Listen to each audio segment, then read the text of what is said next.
Hello student, good morning to all of you. स्वागत है आपका इस वाली मेरा क्लासेस में। तो आज जो हमारा टॉपिक रहेगा, देखो रिसेंट ट्रेंड्स इन जो मार्केटिंग हमारा चल रहा था पार्ट वन, उसी में हम पार्ट टू को कंटिन्यू करेंगे। पार्ट वन जो था उसमें हम लोगों ने जो है वो डिजिटल मार्केटिंग है टॉपिक, जैसे ऑनलाइन मार्केटिंग की अगर हम बात करें तो वो अपन लोगों ने कवर कर लिया था। ग्रीन मार्केटिंग है, सोशल मार्केटिंग है, इस पर हमने बात कर ली थी। तो आज हमारे दो जो मेजर टॉपिक रहेंगे उसमें हम direct marketing and rural marketing पर जो है वो डिस्कशन स्टार्ट करेंगे। फिर अपन कस्टमर रिलेशनशिप मार्केटिंग वगैरह जो एडिशनल जो रिसेंट ट्रेंड है उनको हम डिस्कस करेंगे, ठीक है। रिसेंट ट्रेंड एक इंपॉर्टेंट टॉपिक है, ध्यान रखना। तो क्वेश्चन आपको काफ़ी एग्जाम में देखने को मिल सकते हैं, इसलिए अपन इसको थोड़ली करेंगे। फिर क्वेश्चंस भी देखेंगे प्रीवियस पेपर में किस प्रकार के आ रखे हैं। देखो सबसे फर्स्ट हमारा जो टॉपिक है डायरेक्ट मार्केटिंग। तो डायरेक्ट का मतलब ही क्या होता है, देखो प्रत्यक्ष। डायरेक्ट या प्रत्यक्ष का मतलब ही क्या हुआ, जहां पर कोई भी इंटरमीडियरीज नहीं हो, समझ लो, जहां पर कोई भी मध्यस्थ नहीं हो। जैसे फॉर एग्जांपल एक कंपनी है, अगर इस कंपनी ने कंज्यूमर को डायरेक्ट प्रोडक्ट डिलीवर किया, जीरो मिडल मैन है, कोई होलसेलर रिटेलर नहीं है जिसके अंदर। जैसे कि फॉर एग्जांपल अगर आज मैं अपना कोई भी कोर्स अगर रन करता हूं तो उस पर भी मैंने कोई मिडल मैन है, ध्यान रखना, उसको अपॉइंट नहीं कर रखा है। आज मेरा कोई भी कोर्स है, ध्यान रखना, तो डायरेक्ट उसका प्रमोशन होता है, स्टूडेंट एप्लीकेशन पर आता है, उसको परचेज करता है, तो कोई होलसेलर रिटेलर नहीं है। और इससे ठीक है, मुझको एक बेनिफिट ये मिलता है कि होलसेलर रिटेलर या किसी मिडल मैन को अगर मैं किसी को भी रखता हूँ, फॉर एग्जांपल जैसे सर्विस में, तो होलसेलर रिटेलर तो नहीं, पर बहुत सारे इंटरमीडिएट्स हैं जो ऑनलाइन कोर्सेज को सेल करने का काम करते हैं, तो कहीं ना कहीं मुझे उनके साथ प्रॉफिट शेयरिंग भी करनी पड़ेगी। दूसरा मैं एक इशू फेस कर सकता हूँ कि हो सकता है उतनी बेटर सर्विसेज वो नहीं दे पाए। एक मैं डायरेक्ट अगर अपने कस्टमर से डील करूँगा, स्टूडेंट से डील करूँगा, तो मैं ज़्यादा बेटर जो है उनकी नीड को समझ पाऊँगा, ज़्यादा बेटर उनको सर्विसेज दे पाऊँगा। तो कंपनी को भी देखो कई बार क्या फील होता है कि मध्यस्थ जो इंटरमीडियरीज है ना, वो इतना ज़्यादा वैल्यू क्रिएट करके नहीं दे पा रहे, वो इतना वैल्यू जनरेट नहीं कर दे पा रहे, तो वो डिस इंटरमीडिएशन की तरफ मूव करते हैं, जहाँ उनको लगता है कि यार हमें मिडल मैन को बीच में नहीं लाना चाहिए, हमें जो है ध्यान रखना अपने कंपनी को जो भी कस्टमर है, ध्यान रखना जो भी हमारे क्लाइंट है, हमें उनसे डायरेक्ट डील जो है वो करना चाहिए। तो अभी आप लोगों को मेरी आवाज़ आ रहा है, वीडियो दिखाई दे रहा है? एक बार आप मैसेज करके प्लीज़ मुझको अपडेट कर दीजिए।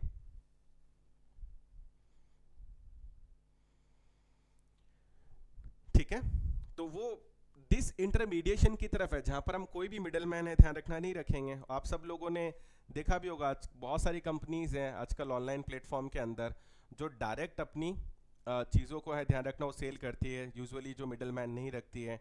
हम डायरेक्ट मार्केटिंग के बहुत सारे मेथड भी देखेंगे। इवन जैसे हमारे पास भी बहुत सारे कहते हैं ना, एक रैंडम कॉल्स आते हैं कंपनी के कि भैया ये प्रोडक्ट आप ले लीजिए, या जैसे मैंने बोला आप लोन है वो ले लीजिए, क्रेडिट कार्ड आप परचेज कर लीजिए, या मेल हम लोग देखते हैं डायरेक्ट। तो वहाँ कंपनी कई बार डायरेक्ट ही कस्टमर को अप्रोच करती है, डायरेक्ट ही जो अपनी सर्विसेज देती है उसको अपन डायरेक्ट मार्केटिंग बोलते हैं। और मैं भी एक एग्जाम्पल बता रहा था, बहुत सिंपल सा। जैसे कई कंपनीज क्या करती हैं आजकल, वेंडिंग मशीन्स जो है वो इंस्टॉल कर देती है, वेंडिंग मशीन्स।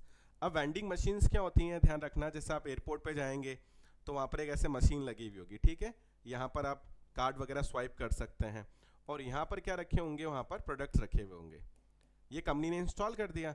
अब आप क्या करेंगे, यहाँ जैसे पेमेंट करेंगे, जो प्रोडक्ट है वो आपको यहाँ पर निकल कर रिसीव हो जाएगा। तो वो मिडल मैन है ही नहीं, कंपनी ने एक वेंडिंग मशीन लगा दी। इवनली आप अगर देखेंगे तो आपको रेलवे स्टेशन पे भी ऐसा वेंडिंग मशीन मिल जाएगा जहाँ पर आप पैसे डालो और पानी भर सकते हो सीधा।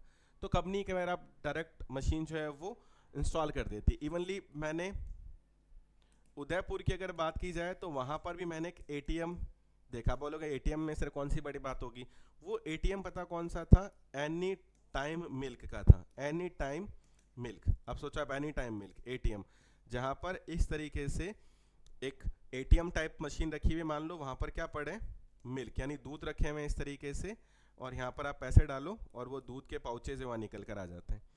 और बीकानेर में भी हम लोगों ने, मैंने एक चीज़ देखी है कि हमारे जयनारायण व्यास कॉलोनी में एक जगह है, हीरा लाल करके एक रेस्टोरेंट चलाता है, उन्होंने बाहर अपनी दूध की मशीन रख रखी है, आप पैसा डालो और दूध भर के ले जाओ। तो इसका मतलब ये ऐसी मशीन आप इंस्टॉल कर सकते हो, बस कंपनी वहाँ पर दूध डाल देगी फॉर एग्जांपल, कोई होलसेल रिटेलर, कोई मिडल मैन नहीं, आप डायरेक्ट पैसा लो, डालो उस मशीन के अंदर, और जो प्रोडक्ट जितनी क्वांटिटी में चाहिए आप परचेज कर लीजिए उसके अंदर।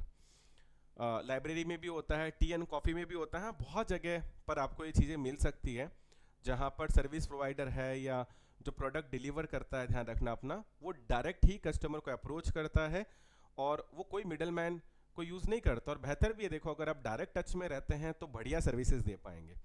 इवनली मैंने भी अपने, मानोगे नहीं, सोशल मीडिया में भी मैंने अपने नंबर दे रखे हैं कि चलो कोई नहीं, मेरे पास फ़ोन कॉल्स आएंगे, स्पैम्स भी आएंगे, मैं देखूंगा, लेकिन बच्चों से मैं डायरेक्ट डील करूंगा तो उनकी काउंसलिंग बेटर हो पाएगी, मैं उनकी चीज़ों को ज़्यादा समझ पाऊंगा।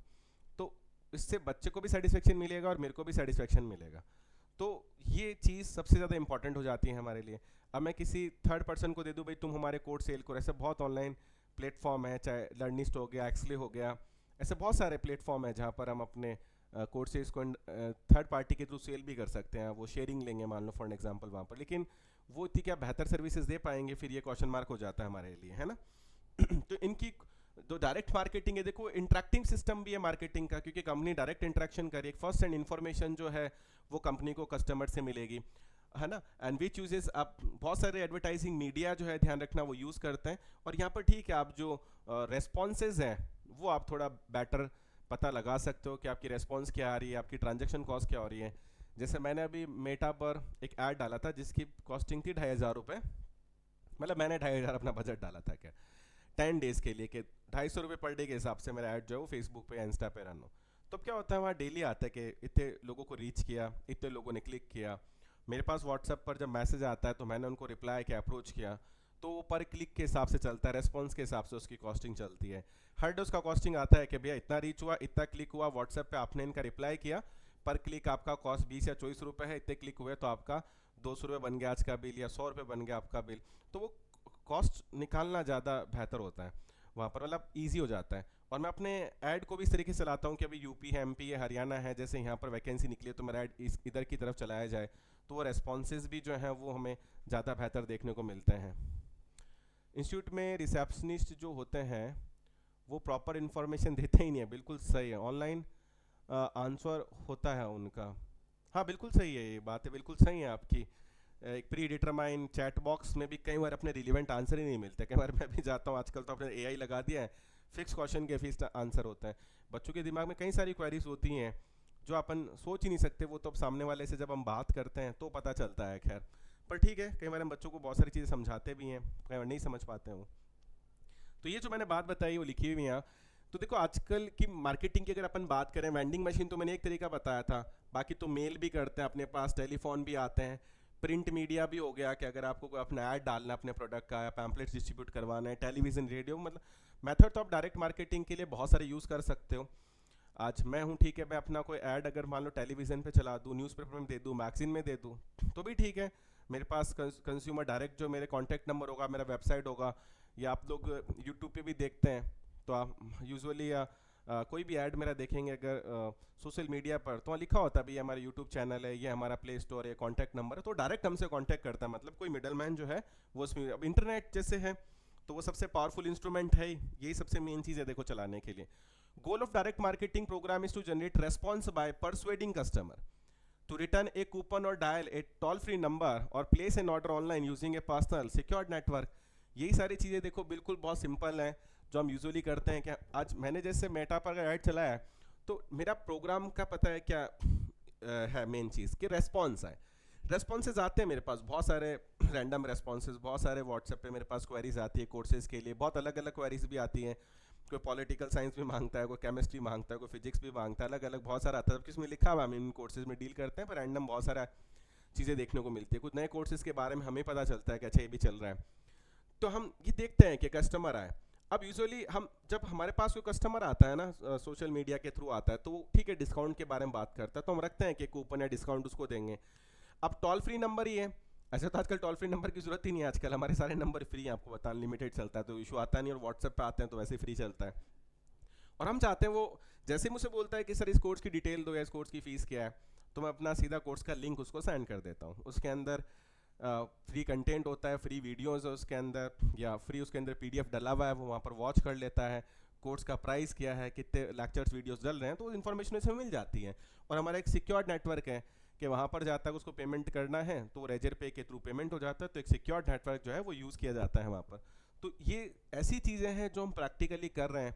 आप पढ़ रहे हैं तो आपने कहीं ना कहीं कोर्स लिया होगा, और कहीं ना कहीं मुझसे पढ़ रहे तो मेरा कोर्स लिया है, तो फिर ये सारी चीज़ों से आप होकर गुजरे ही होंगे, तो मुझको बहुत ज़्यादा एक्सप्लेन ही नहीं करना क्योंकि प्रैक्टिकली ये चीज़ आप कर चुके होंगे।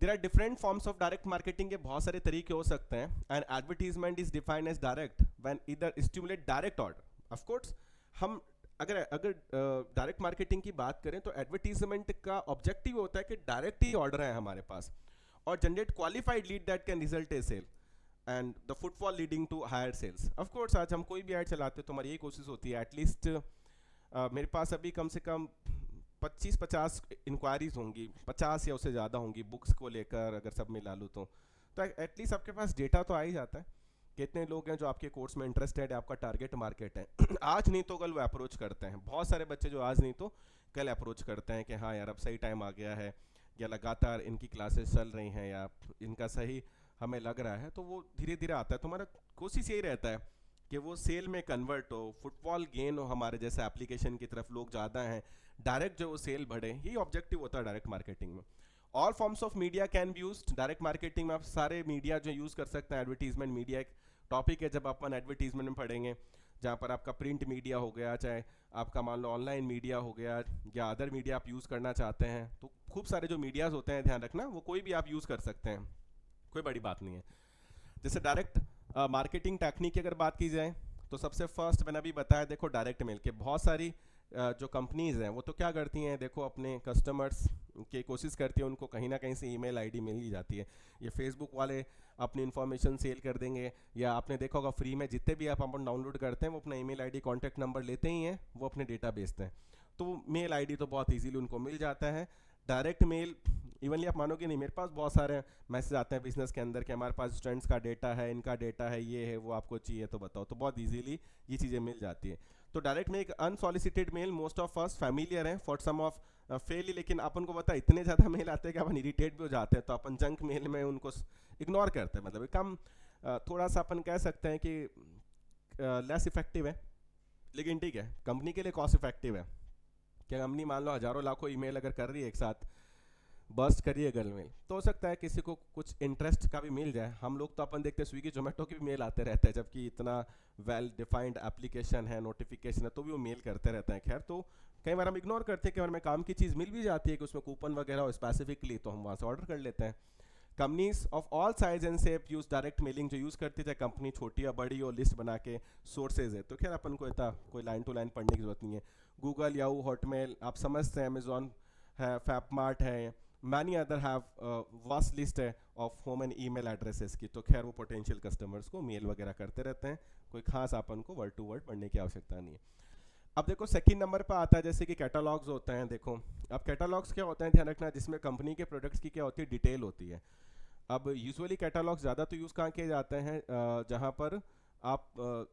होलसेलर है जैसे फॉर एग्जांपल उसको अपने प्रोडक्ट रिटेलर को बेचने तो वो कैटलॉग यूज़ करते हैं जहाँ पर उस कैटलॉग में डिफरेंट प्रोडक्ट्स होते हैं ध्यान रखना उन प्रोडक्ट्स की डिटेल दे रखी होती है उन प्रोडक्ट का प्राइस जो है वो मेंशन होता है तो यूजुअली मैं कह सकता हूँ कि ज़्यादातर जो बिजनेस टू बिजनेस होता है ना वहाँ के लिए कैटलॉग ज़्यादा यूज़ किया जाता है तो कैटलॉग में क्या करते हैं कैटलॉग बनाया उसका मान लो आपने ई फॉर्मेट बना लिया और आपके जो भी आपको लग रहे हैं कि बिजनेस पार्टनर्स या जो भी बिजनेस सप्लायर बिजनेस रिटेलर हो सकते हैं तो कंपनी ज़्यादातर या तो होलसेलर के लिए या होलसेलर रिटेलर्स को वो डिटेल सेंड कर देते हैं तो ये भी यूज़ किया जाता है डायरेक्ट मार्केटिंग के लिए तो अब एक बात क्या कि कंपनी उसने कैटलॉग बनाया कैटलॉग बना के मान लो उसने जो है वो कस्टमर को डायरेक्ट ही कर दिया क्योंकि अभी अपन डायरेक्ट मार्केटिंग की बात कर रहे हैं तो उन्होंने मेल कर दिया या उनके घर पे फिजिकल फॉर्म में सेंड कर दिया भाई कैटलॉग कस्टमर को डिटेल मिल गया भाई प्रोडक्ट के बारे में ये प्रोडक्ट की वैरायटीज़ आती हैं ये प्राइस है तो उसको अगर कोई प्रोडक्ट पसंद आता है तो परचेज कर सकता है तो देखो बहुत कंज्यूमर एंड B2B देखो लिखा है ना कंपनीज में सेंड कैटलॉग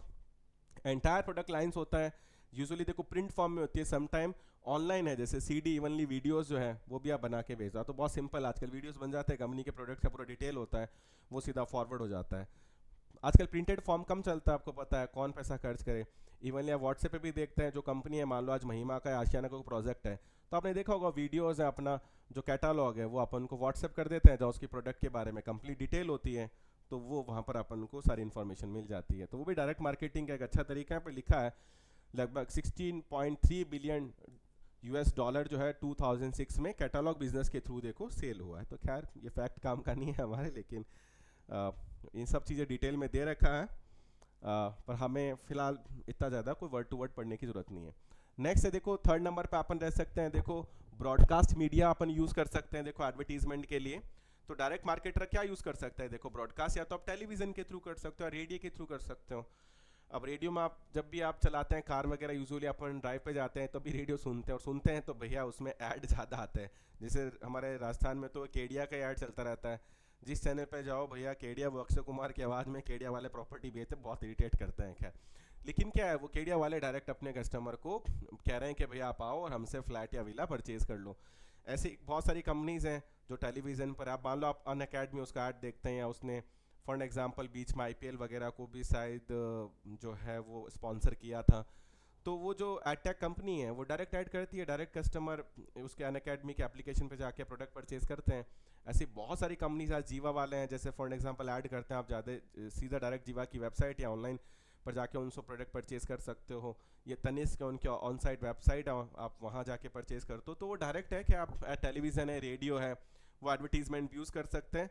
ठीक है, डायरेक्ट रेस्पॉन्स जो है वो आपको देखने को मिल सकते हैं। या फिर आप एडवर्टीजमेंट सपोर्ट के लिए भी कर सकते हो, अगर आपके ऑफलाइन स्टोर्स हैं, अगर फिजिकल फॉर्म में, ब्रिक फॉर्म में, अगर कंपनी के खुद के ही स्टोर हैं डायरेक्ट जहाँ कंपनी प्रोडक्ट बेचती है, तो उनको सपोर्ट करने के लिए आप एडवर्टीजमेंट दे सकते हैं। ठीक है, तो डायरेक्ट रेस्पॉन्स एडवर्टीजमेंट आपको देखने को मिल जाएगा। लिखा है interesting example of supporting advertising is NDTV news channel है। Airtel encourage customer to use it cellular services and make 2 calls then answer a simple question of the day, the winner gets 1 lakh for the correct answer। तो समझो कि इस तरीके की कोशिश जो है वो ये करते हैं, इंटरेस्टिंग तरीके यूज़ करते हैं कि भैया जैसे एयरटेल है उसने इंक्रीज़ किया कस्टमर को कि वो उसकी सेलुलर सर्विसेज यूज़ करें। ठीक है, 2 कॉल करें, ठीक है, एक सिंपल क्वेश्चन का जवाब दें, अगर जवाब उनका सही ज़्यादा है तो उनको 1 लाख रुपए तक का जो है वो पैसा इनाम में देते हैं। तो ये बहुत सारे तरीके हैं क्या सपोर्टिव एडवर्टीजमेंट के लिए। एनडीटीवी का भी दे रखा है, the message broadcast NDTV also winner, फिर एनडीटीवी में ब्रॉडकास्ट होता है वो सारा कुछ। तो खैर हमें इतना कुछ सब्जेक्टिव लेवल पर जो बच्चे पेपर दे रहे हैं वो लिखने के लिए इनको यूज़ कर सकते हैं, बाकी ऑब्जेक्टिव में हमें इतना कुछ देखने की जरूरत नहीं है। नेक्स्ट 4th नंबर पे देखो हमारा प्रिंट मीडिया हो जाता है। क्या आप डायरेक्ट मार्केटिंग के लिए जो है वो न्यूज़पेपर जो है उसमें भी आप ऐड दे सकते हैं, मैगजीन्स है तो आप उसमें भी देखो ऐड दे सकते हैं। तो न्यूज़पेपर मैगजीन देखो are not considered to be sound choice for direct marketing, they are too many ads. वो तो है ही देखो कि न्यूज़पेपर और प्रिंट मीडिया इतने इफेक्टिव नहीं होंगे डायरेक्ट मार्केटिंग के लिए, क्योंकि वो ऐड से भरा हुआ होता है। सैटरडे और संडे को अगर आप देखेंगे तो न्यूज़पेपर पूरा एडवर्टीजमेंट से भरा होता है, अब आपका ऐड कहाँ पर है, मतलब वो ढूंढने में इतनी दिक्कत आ जाएगी, आप समझ सकते हैं इस बात को। And specific interest newspaper focus on financial matters और sports and hobby magazine are some. हाँ, ये जरूर कर सकते हो कि आप कुछ अब स्पेशल न्यूज़पेपर आते हैं जैसे एम्प्लॉयमेंट वाले हैं, तो वहाँ मैं अपने कोर्स का वहाँ पर डालूँ तो वो थोड़ा जा सकता है। या कोई स्पोर्ट्स का अगर पेपर आता है तो मेरा अगर प्रोडक्ट मान लो स्पोर्ट्स से रिलेटेड है तो मैं वहाँ पर अगर अपना कुछ ऐड डाल दूँ तो वो इफेक्टिव हो सकता है। तो समझिए आप बात, जैसे अब फिनेंस का इकोनॉमिक टाइम्स है मान लो, या फिर आपका ऐसा इकोनॉमिक टाइम्स मेजरली अपन कह सकते हैं कि जो फिनेंस के काफ़ी इन्फॉर्मेशन देता है, टाइम्स या हिंदू है, तो उनके अंदर अगर आपका म्यूचुअल फंड्स है, बैंक रिलेटेड कुछ देना चाहते हो, अगर आप एडवर्टीजमेंट है, बैंकिंग सर्विस रिलेटेड है, तो वो आपके लिए थोड़ा इंटरेस्टिंग जो है वो हो सकता है, ध्यान रखना। टेली मार्केटिंग भी हमारे लिए बड़ा इरिटेटिंग रखता है, अब तो खैर कितने स्पैम और कितने ब्लॉक करने पड़ते हैं नंबर, खैर मैं क्या बताऊं। तो इट गिव्स द एक बेटर चांस है कि आप प्रोस्पेक्ट को देखो इन्फ्लुएंस कर सकते हो, वो डिपेंड करता है भाई सही प्रोस्पेक्ट को नंबर मिल जाए। कभी कभी कुछ कॉल मुझे ठीक भी लगता है, तो ऐसी बात नहीं है कि मैंने टेली मार्केटिंग के थ्रू भैया कोई चीज़ की नहीं है, होता है, मतलब ये भी बात है, माना 100 जनों को फ़ोन करोगे तो 2-3 जने आपको पर मिल सकते हैं, बाकी तो आजकल इतना इरिटेशन हो गया, इतने स्पैम आते हैं, आजकल फ्रॉड बढ़ने के कारण से इन चीज़ों को करना मुश्किल हो गया है। It is most often use in the screening process, companies had several telephone callers, जो हैं ज़्यादातर गर्ल्स होती हैं, क्योंकि लड़की कोई फ़ोन करेगी तो कोई उठा के बात भी कर लेगा, लड़का तो अगर फ़ोन करेगा तो कोई उससे बात ही करना पसंद नहीं करेगा, भाई ये भी एक है, तो वो टीम बना के। नेक्स्ट उसके बाद में देखो इलेक्ट्रॉनिक शॉपिंग हो सकती है, infomercials and home shopping use TV channel use करते हैं, electronic shopping and online information retail shopping service through computer internet जो है वो आजकल नया तरीका आ गया। आपने होम शॉप 18 भी देखा होगा, जहाँ वो प्रोडक्ट्स को बताते रहते हैं, उसकी नॉलेज या जानकारी देते रहते हैं। आपको परचेज करना है, आप ऑनलाइन ऑर्डर दे दीजिए, पेमेंट कर दीजिए ऑनलाइन, या कैश ऑन डिलीवरी होता है, वो आपको घर पे ही प्रोडक्ट जो है वो डिलीवर करवा देंगे। तो आजकल इलेक्ट्रॉनिक शॉपिंग तो कॉमन है, वेबसाइट्स वगैरह हो गया है, और आप इसे इन्फॉर्मेशन है, ठीक है, communication, entertainment, means of transaction, सब कुछ मतलब आपको मिल जाता है ऑनलाइन। डायरेक्ट मार्केटिंग तो इंटरनेट इन्वॉल्व बिजनेस, मतलब एक मार्केट स्पेस मिल जाता है। जैसे फिजिकल मार्केट में तो क्या होता है कि आप किसी दुकान पर जाएंगे, एक मार्केट प्लेस होगा, जाएंगे, यहाँ पर एक स्पेस है ऑनलाइन में, तो स्पेस है तो मतलब आप उस स्पेस में आपको भी जगह मिल जाएगी, इतने सारी कंपनीज होगी, इतने सारे आपके पास ऑप्शन होंगे, और आप घर बैठे कहीं पर भी ऑनलाइन जो है वो प्रोडक्ट को परचेज कर सकते हैं। इसके अलावा देखो डायरेक्ट सेलिंग भी है, इवनली आप डोर टू डोर भी ध्यान रख सकते हैं,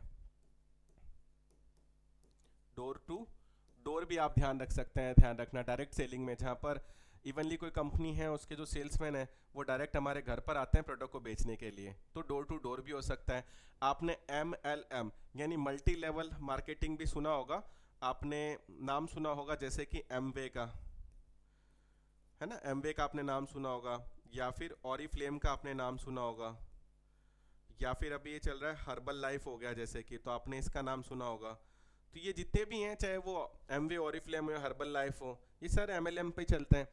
क्या जैसे एक बिजनेस ऐड होगा, वो मेंबर्स बनाएगा, वो प्रोडक्ट बेचेगा, फिर वो मेंबर बनाएगा, तो मेंबर टू मेंबर जो प्रोडक्ट चलते चले जाते हैं ना, बिल्कुल सही है। तो ये बहुत सारे तरीके इतने प्रैक्टिकल है, मतलब देखो खैर इन्होंने लिखा है एमवे, देखो ऑरिफ्लेम इन्होंने लिखा हुआ है, तो जो एग्जांपल मेरे आ रहे के स्लाइड में लिखा भी है वो है, हाँ मैंने मॉडी केयर का भी नाम सुना है, खैर कि मॉडी केयर के प्रोडक्ट्स आते हैं।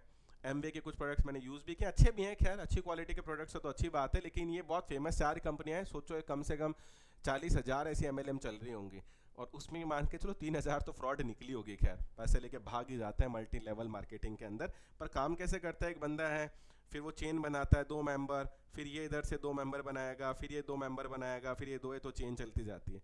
तो ये ठीक कमा लेता है, जब पैसा आना बंद होता है तो रवाना हो जाते हैं भैया। तो ठीक है, तो वो खैर इस तरीके से आप मल्टी लेवल मार्केटिंग के थ्रू भी कर सकते हैं। यूरेका फोर्ब्स का भी दे रखा है successful in leader in this field. अब यूरेका फोर्ब्स का आपने सुना होगा, ये भी डायरेक्ट मार्केटिंग में है। यूरेका फोर्ब्स जो है, ध्यान रखना, आपने देखा होगा कि इसके जो प्रोडक्ट्स आते हैं खास तौर पर वैक्यूम क्लीनर, और सबसे पहला ही मान लो वो कंपनी था जिसने वाटर प्योरीफायर जो वो लॉन्च किया था यूरेका फोर्ब ने, और मैंने कई बार रोड साइड पर इनके डायरेक्ट सेटअप देखे हैं। तो ज़्यादातर ये है ना डायरेक्ट मार्केटिंग करते हैं। आप इनकी वेबसाइट पे जा सकते हैं, इवनली डायरेक्ट मैंने बोला कि ये कई बार रोड साइड ही अपना कैनोपी लगाकर अपने प्रोडक्ट का डेमो वगैरह देते हैं। कई बार किसी फेयर में भी मैंने इनको देखा है जो डायरेक्ट अप्रोच किया जाता है यहाँ पर।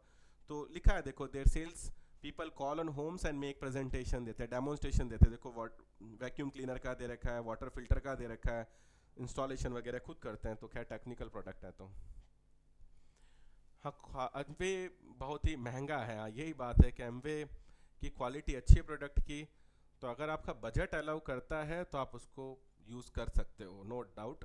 बट वो ये प्रोडक्ट बहुत महंगे हैं, खैर बहुत महंगे हैं। हर्बल लाइफ के भी प्रोडक्ट्स ठीक बताते हैं, लेकिन बहुत कॉस्टली आते हैं, मतलब अच्छा खासा पैसा चाहिए इनको। तो ये था खैर। और इसके अलावा जैसे मैंने आपको वेंडिंग मशीन्स बताया कि उसके थ्रू भी जो है वो ध्यान रखना, कंपनी जो है कोल्ड कैनवासिंग भी करते हैं रैंडमली। जैसे अब आजकल तो क्या होता है, हम कहीं पेट्रोल पंप पे भी अगर कि पेट्रोल भराते हैं तो, या जीटी भी घूमते हैं, तो एक बंदा कार्ड लेके घूमता रहता है कि इस कार्ड को आप भर दीजिए सर, आपका लकी नंबर निकलेगा। अब उसको कार्ड को भरती है वो लकी, मुझे पता, वो फ़ोन आता है, वो हॉलीडे रिजॉर्ट वाले होते हैं, बुलाते हैं भैया कि हम आपको गिफ्ट देंगे या लंच डिनर देंगे।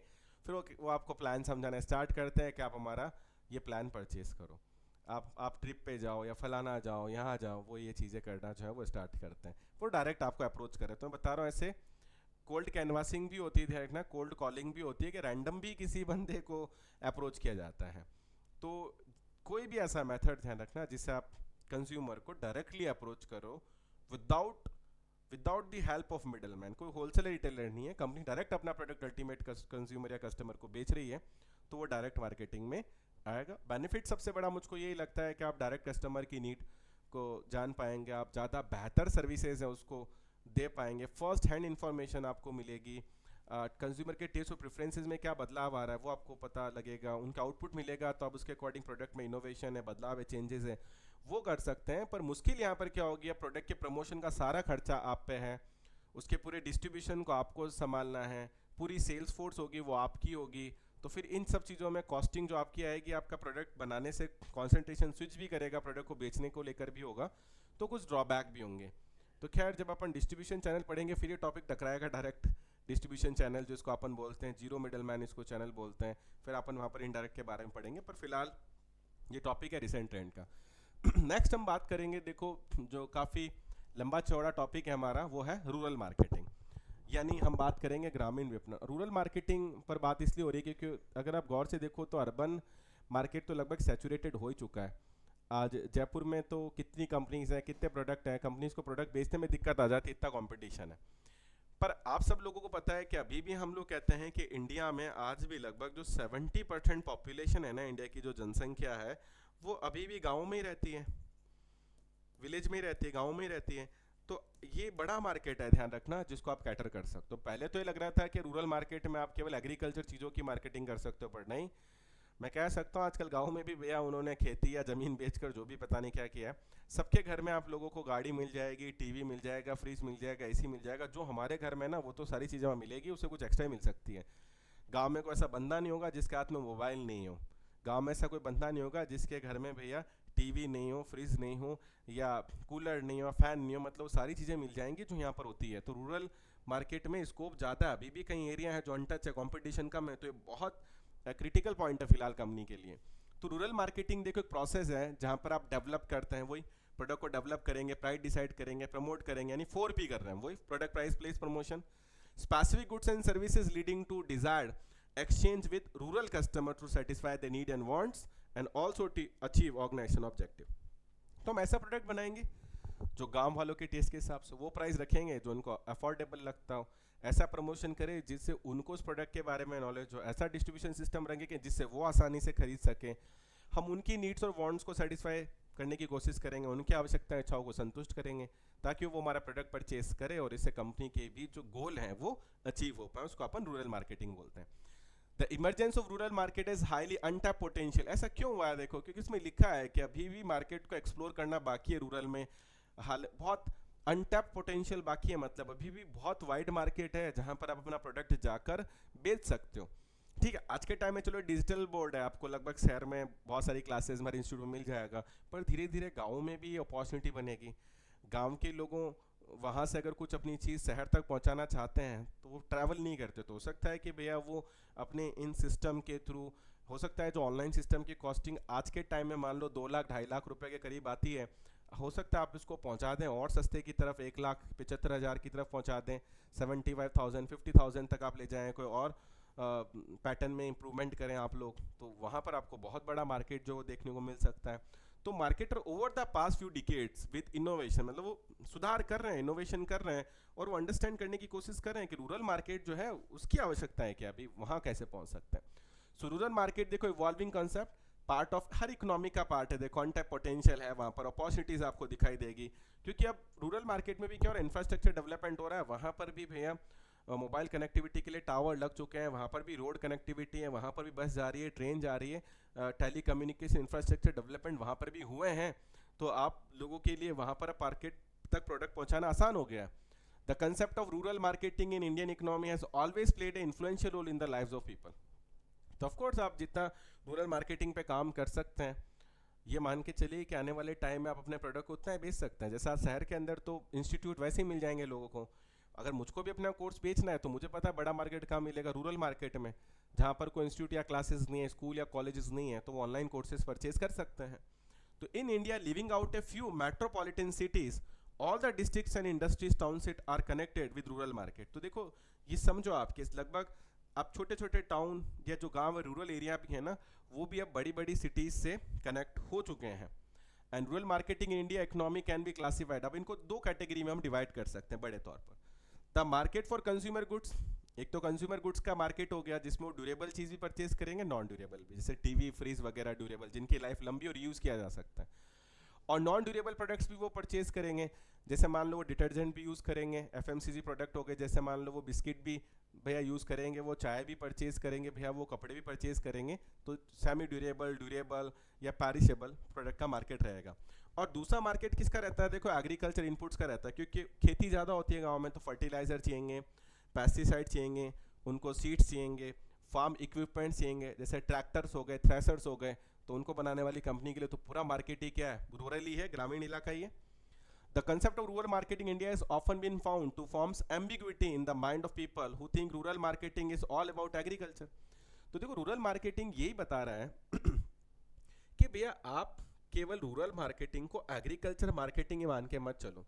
ऐसा नहीं है कि वहाँ पर केवल एग्रीकल्चर प्रोडक्ट जो होंगे उन्हीं से संबंधित प्रोडक्ट बिकेंगे कि फर्टिलाइज़र बेचना है आपको, पेस्टिसाइड आपको बेचना है, मैंने बोला कोई फार्म इक्विपमेंट्स, स्प्रिंकल्स, या आपको फॉर एग्जांपल ट्रैक्टर, थ्रेसर, ये कुछ सेल करने हैं, तो केवल यही सेल नहीं होंगे वहाँ पर, केवल एग्रीकल्चर मार्केटिंग ही नहीं है, वहाँ पर कंज्यूमर प्रोडक्ट्स भी सेल होंगे। और जैसे अर्बन एरिया में प्रोडक्ट्स आजकल बिकते हैं, वैसे ही वैसे प्रोडक्ट जो है ध्यान रखना वहाँ पर सेल हो सकते हैं। और इवन एक बात की जाए, लैपटॉप वगैरह हैं, ये चीज़ें हैं, ये तो इनके लिए तो बहुत अच्छा मार्केट है वहाँ पर, अभी भी अनटैप है, मतलब बहुत सारे लोगों के पास नहीं है, तो वहाँ तक भी इनको पहुँचाया जा सकता है। So rural marketing determine the carrying out business activities, bringing in the flow of goods from urban sector to rural sectors पे अपन को जो वो लेकर जाना है, ठीक है। As well as marketing of various product manufacture by the non agriculture worker from rural to urban areas. और ये भी होता है, देखो गाँवों से लोग जो हैं वो शहर की तरफ भी आते हैं, ध्यान रखना, जो नॉन एग्रीकल्चर एक्टिविटीज़ जो होती हैं। और क्या होता है, खेती तो इंडिया में आपको पता है 60% जो इंडिया में लैंड है वो रेनफॉल पर डिपेंड करती है, तो जब बारिश आती है उस समय वो खेती कर लेते हैं, बाकी फ्री रहते हैं। तो जो फ्री होते हैं तो वो कहाँ आते हैं, अर्बन एरिया में काम करने के लिए आते हैं। और जब वो शहर में काम करने के लिए आते हैं ना, तो वो यहाँ के लोगों का रहन सहन देखते हैं, और वो जब वो देखते हैं वो कॉपी करते हैं, वहाँ पर वो डिमॉन्स्ट्रेशन इफेक्ट काम करता है। तो to be precise, rural marketing in Indian economy covers two broad section. Selling of agriculture product हो गया जो अर्बन एरिया में बेचा जाता है, and selling of manufacture products हो गया रूरल एरिया में। गांव वाले शहर में अपने एग्रीकल्चर प्रोडक्ट को सेल करने के लिए आते हैं। तो शहर वाले गांव में क्या बेचते हैं भैया, उनको कंज्यूमर प्रोडक्ट बेचते हैं, जो ड्यूरेबल प्रोडक्ट्स हो गया, नॉन ड्यूरेबल प्रोडक्ट्स हो गए। तो इस तरीके से म्यूचुअल ट्रांजेक्शन जो है हमें इन दोनों के बीच में देखने को मिलता है। थोड़ा सा करेक्टर की अगर हम बात करें, रूरल मार्केटिंग के क्या करेक्टर हो सकते हैं, तो सबसे फर्स्ट देखो, लार्ज और स्कैटर्ड मार्केट है। इंडिया का तो 70% मार्केट ही रूरल है, तो बहुत बड़ा हो गया, पर स्कैटर्ड बहुत है, छोटे छोटे गांव हैं और डिस्टेंस पर होते हैं, बहुत दूर दूर होते हैं, बहुत अंदर अंदर तक होता है, आपने देखा होगा। तो रूरल मार्केट की अगर बात किया जाए तो काफ़ी बड़े हैं, लेकिन स्कैटर्ड है, बिखरे हुए हैं। लगभग लिखा है देखो 63 करोड़ कंज्यूमर हैं, आप समझ सकते हैं। और लगभग इसमें लिखा हुआ है 70,000 विलेजेस जो हैं, मतलब 5,70,000 विलेजेस हैं जो पूरी कंट्री में फैले हुए हैं। 5,70,000 गांव, छोटे बड़े सोचो आप, हर जगह पर। तो कितना बड़ा मार्केट है, लेकिन इतने गांव है तो वो स्कैटर्ड भी बहुत। मेजर इनकम जो है इनका एग्रीकल्चर रहता है, 60% जो इनकम है वो ऑफ कोर्स इनके एग्रीकल्चर से आती है। अगर खेती वगैरह अच्छी होती है, ध्यान रखना, यानी पोस्ट हार्वेस्ट जब सीजन होता है ना, फसल की कटाई हो जाती है, फिर ये बेचते जब इनके पास पैसा आता है, तब ये लोग जो हैं वो चीज़ें खरीदते हैं। उस समय प्रोडक्ट की मार्केटिंग की जाए अगर, तो वो आपके लिए फ़ायदेमंद हो सकती है। स्टैंडर्ड ऑफ लिविंग इनका लो रहता है, आपको पता है, क्योंकि लो लिटरेसी है, पर इन कैपिटल इनकम भी कम है, बैकवर्ड होते हैं, तो सेविंग कम हो पाती है। सेविंग कम हो पाती है तो इन्वेस्टमेंट कम होते हैं, महंगे प्रोडक्ट जो कम परचेज कर पाते हैं। ट्रेडिशनल आउटलुक रहता है, rural consumer values old custom tradition, आपको पता है ज़्यादा बदलाव ये पसंद नहीं करते हैं, वही चलेगा, पर घूंघट प्रथा है वो चलेगा, पुरानी जो चीज़ें हैं उसी पर ये ज़्यादा फोकस करते हैं। इंफ्रास्ट्रक्चर फैसिलिटीज़ की अगर बात की जाए तो अब रोड है, गोदाम हो गए, warehouses, communication system, financial है, इनएडिकेट है, पर्याप्त नहीं है, ठीक है। इसलिए डिस्ट्रीब्यूशन करना कॉस्टली हो जाता है, क्योंकि इतनी अच्छी कनेक्टिविटी नहीं है ना। कनेक्टिविटी नहीं है, ध्यान रखना, इतनी बेहतर अगर, तो फिर आपको माल पहुंचाने में दिक्कत होती है, और जितने फिर आप दिक्कत में आओगे, जितने तरीके आप यूज़ करोगे, आपकी फिर कॉस्टिंग है, लागत है, वो बढ़ जाती है यहाँ पर। Growing importance of rural marketing की देखो इंपॉर्टेंस लगातार बढ़ रहा है, क्योंकि अब देखो वही बात है कि इसका जो महत्व है, सिग्निफिकेंस बढ़ रहा है। Recent time overall economic growth जो है कंट्री का, वो तभी पॉसिबल है जब रूरल लोगों के स्टैंडर्ड ऑफ लिविंग इंप्रूव किया जाए, उनकी इनकम बढ़े, क्योंकि अर्बन एरिया में बार बार कह रहा हूँ सैचुरेशन में पहुँच चुका है, मैच्योरिटी पर है, तो अब आपको ग्रोथ कहाँ से मिलेगी, रूरल या ग्रामीण इलाके से देखने को मिलेगी।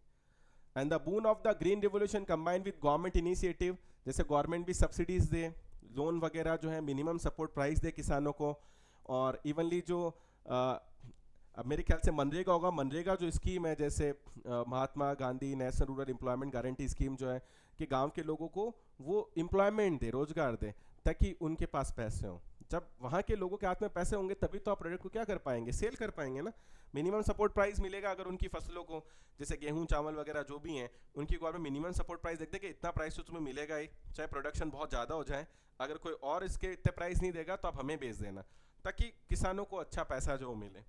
And with higher income and exposure to urban life, देखो अर्बन लाइफ स्टाइल तो वो देखते हैं क्योंकि वो शहर आते हैं, तो फिर वो भी अपनी क्वालिटी ऑफ लाइफ को इंप्रूव करने की कोशिश करते हैं। मैंने क्या बोला, गाँव में भी आपको हर चीज़ अब लगभग मिलेगी, जो लगभग हर चीज़ शहर के लोगों के पास है, उन्होंने इमिटेट करना स्टार्ट किया है। और गाँव के लोगों का फ़ायदा क्या, और उनकी ज़मीनों की वैल्यू बढ़ गई है, तो वो जमीन का छोटा टुकड़ा भी अगर बेचते हैं तो उनके पास अच्छे पैसा आते हैं। रूरल मार्केट बिकमिंग देखो बहुत इंपॉर्टेंट है, किस कारण से उस पर हम बात करें तो सबसे पहले देखो कंपटीशन अर्बन मार्केट में, मैंने क्या बोला, कंपटीशन बहुत ज़्यादा हो चुका है, ट्रिमेंडसली, मतलब सैचुरेशन पर आ चुका है। जो मैंने बोला ना, एक ही प्रोडक्ट को बेचने वाले आप, एक बारी मैं कह रहा हूँ आप डिजिटल पैनल की इंक्वायरी डाल दो ऑनलाइन में, कम से कम 100 जनों के कॉल आएंगे आपके पास, हम पैनल बेचते हैं, मैं कर चुका हूँ, भी आते खरीदने के बाद में भी आते रहते हैं कि भैया पैनल, अरे मैंने कहा खरीद लिया मैंने भाई। तो इतना कंपटीशन है, इतना सैचुरेशन में पहुंच चुका है। और वो गांव में जाके अगर ये पैनल का कुछ काम करोगे तो वहाँ आपको कंपटीशन कम देखने को मिलेगा। So therefore penetration rural market में इनएविटेबल है कि बिजनेस को सस्टेन करना, वहाँ पर आपको जाना ही होगा। रूरल मार्केट रिलेटिवली अनटैप्ड है, अभी तक वहाँ पर इतनी कंपनीज ने एंट्री नहीं ली है।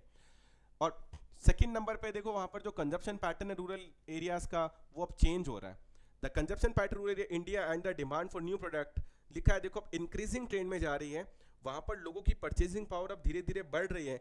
अगर हम पुराने 10 सालों का रिकॉर्ड देखेंगे तो उनकी जो परचेजिंग पावर है वो टाइम टू टाइम इंक्रीज हुई है। परचेजिंग पावर बढ़ने का मतलब देखो, इनकम जितना पैसा हाथ में होगा पैसा खर्च होगा, पैसा खर्च होने का मतलब अपना प्रोडक्ट वहाँ पर सेल कर सकते हो।